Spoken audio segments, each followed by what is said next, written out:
23वीं पुतली धर्मवती ने इस प्रकार कथा कही। एक बार राजा विक्रमादित्य दरबार में बैठे थे और दरबारियों से बातचीत कर रहे थे। बातचीत के क्रम में दरबारियों में इस बात पर बहस छिड़ गई कि मनुष्य जन्म से बड़ा होता है या कर्म से। बहस का अंत नहीं हो रहा था, क्योंकि दरबारियों के दो गुट हो चुके थे। एक कहता था कि मनुष्य जन्म से बड़ा होता है क्योंकि मनुष्य का जन्म उसके पूर्व जन्मों का फल होता है। अच्छे संस्कार मनुष्य में वंशानुगत होते हैं। जैसे राजा का बेटा राजा हो जाता है, उसका व्यवहार भी राजाओं की तरह रहता है। कुछ दरबारियों का मत था कि कर्म ही प्रधान है।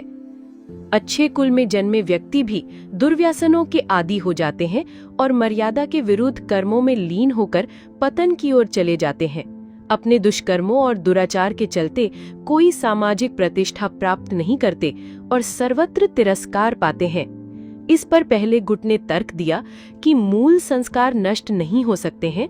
जैसे कमल का पौधा कीचड़ में रहकर भी अपने गुण नहीं खोता, गुलाब कांटों पर पैदा होकर भी अपनी सुगंध नहीं खोता, और चंदन के वृक्ष पर सर्पों का वास होने से भी चंदन अपनी सुगंध और शीतलता बरकरार रखता है, कभी भी विषैला नहीं होता।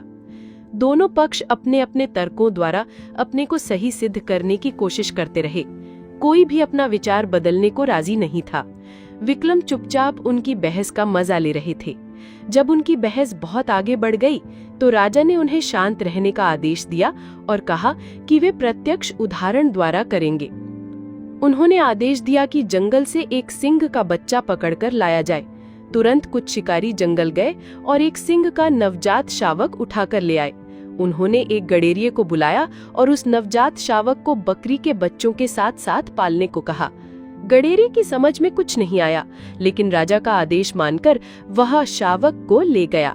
शावक की परवरिश बकरी के बच्चों के साथ होने लगी। वह भी भूख मिटाने के लिए बकरियों का दूध पीने लगा। जब बकरी के बच्चे बड़े हो गए तो घास और पत्तियां चरने लगे। शावक भी पत्तियां बड़े चाव से खाता। कुछ और बड़ा होने पर दूध तो वह पीता रहा, मगर घास और पत्तियां चाहकर भी नहीं खा पाता। एक दिन जब विक्रम ने उसे शावक का हाल बताने के लिए बुलाया तो उसने उन्हें बताया कि शेर का बच्चा एकदम बकरियों की तरह व्यवहार करता है। उसने राजा से विनती की कि उसे शावक को मांस खिलाने की अनुमति दी जाए, क्योंकि शावक को अब घास और पत्तियां अच्छी नहीं लगती हैं। विक्रम ने साफ मना कर दिया और कहा कि सिर्फ दूध पर उसका पालन पोषण किया जाए। गडेरिया उलझन में पड़ गया।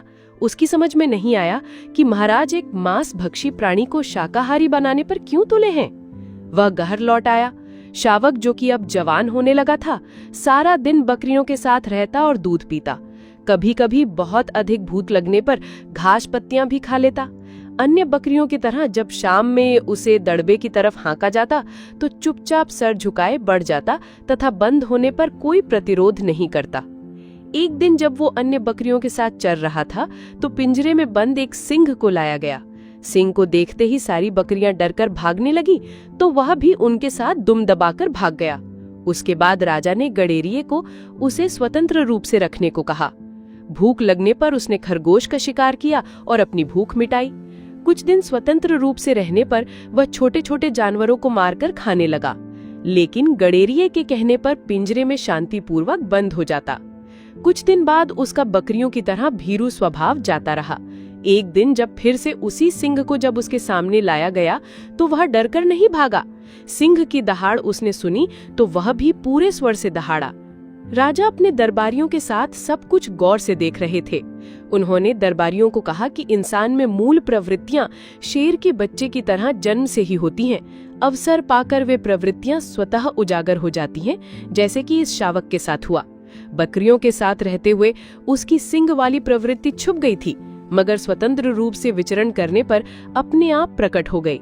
उसे ये सब किसी ने सिखाया नहीं, लेकिन मनुष्य का सम्मान कर्म के अनुसार किया जाना चाहिए। सभी सहमत हो गए, मगर एक मंत्री राजा की बातों से सहमत नहीं था। उसका मानना था कि विक्रम राजकुल में पैदा होने के कारण ही राजा हुए, अन्यथा 7 जन्मों तक कर्म करने के बाद भी राजा नहीं होते। राजा मुस्कुरा कर रह गए। समय बीतता रहा।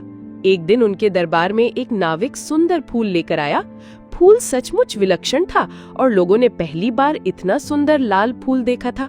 राजा ने उसके उद्गम स्थल का पता लगाने भेज दिया। वे दोनों उस दिशा में नाव से बढ़ते गए जिधर से फूल बह कर आया था। नदी की धारा कहीं अत्यधिक संकरी और तीव्र हो जाती थी, कहीं चट्टानों के ऊपर से बहती थी। काफी दुर्गम रास्ता था। बहते बहते नाव उस जगह पहुंची जहां किनारे पर एक अद्भुत दृश्य था। एक बड़े पेड़ पर एक योगी उल्टा लटका हुआ था और वह जंजीरों से जकड़ा हुआ था। जंजीरों की रगड़ से उसके शरीर पर कई गहरे घाव बन गए थे। उन घावों से रक्त चू रहा था, जो नदी में गिरते ही रक्तवर्ण पुष्पों में बदल जाता था। कुछ दूरी पर ही कुछ साधु बैठे तपस्या में लीन थे। जब वे कुछ और फूल लेकर दरबार में वापस लौटे तो मंत्री ने राजा को सब कुछ बताया। तब विक्रम ने उसे समझाया कि उस उल्टे लटके योगी को राजा समझो और अन्य साधनारत सन्यासी उसके दरबारी हुए। पूर्व जन्म का यह कर्म उन्हें राजा या दरबारी बनाता है। अब मंत्री को राजा की बात समझ में आ गई। उसने मान लिया कि पूर्व जन्म के कर्म के फल के रूप में ही किसी को राजगद्दी मिलती है।